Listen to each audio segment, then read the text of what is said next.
I was once told that walking through a doorway could cause someone to forget even the most precious memories they had.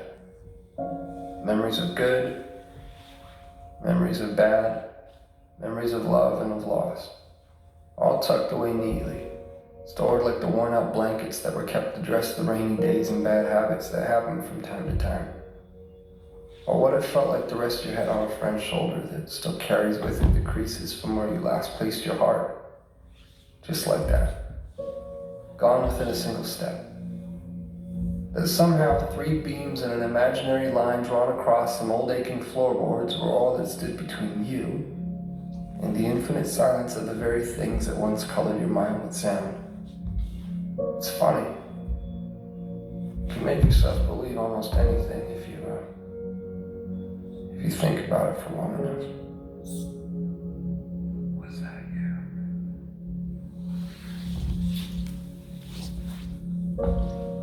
I was once told that the love I felt beating inside my chest was nothing more than my mind playing an unfair trick on my heart.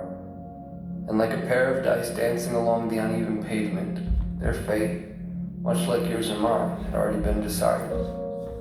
That even the cracks that drew their faults between 2 opposing sides could not escape a fate that was always destined to be sealed.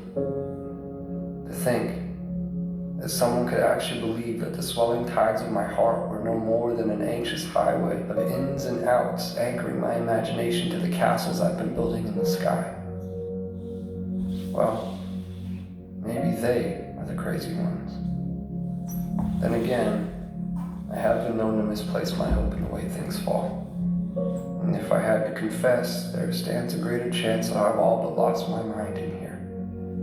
So I suppose it's better off this way.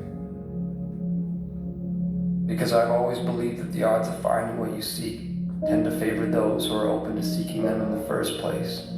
And I, for one, have never quite understood how odds stand to get even without that frame in mind. To be clear, I've seen a million faces. I've seen a million different faces, each one mirroring that of your own. And still, none of them have felt like home to me. None of them have felt like you. So here we are. And I can vaguely and strangely trace your outline. I can remember what it felt like to hold you. I can remember what it was like to stare blindly into your eyes for what felt like an eternity. How could I forget that? I could never forget that. I could never forget you. No matter how long it takes for my words to make their way through the vastness of this place we've called home, I unto you and you unto me, I say them and will continue to do so, day after day, night after night, never knowing if you'll actually hear them. There's no place for time here, just overlapping moments where I thought I'd found you, where I thought I heard the sound of your breath, where I felt your heart as it waited patiently for mine, retracing the steps that we left in the life before last. Before our eyes closed, before the great divide, before a doorway stood between you and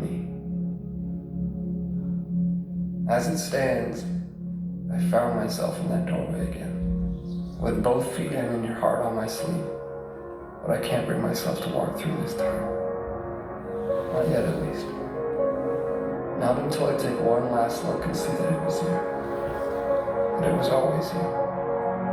Our hearts strung across those old fragile floors.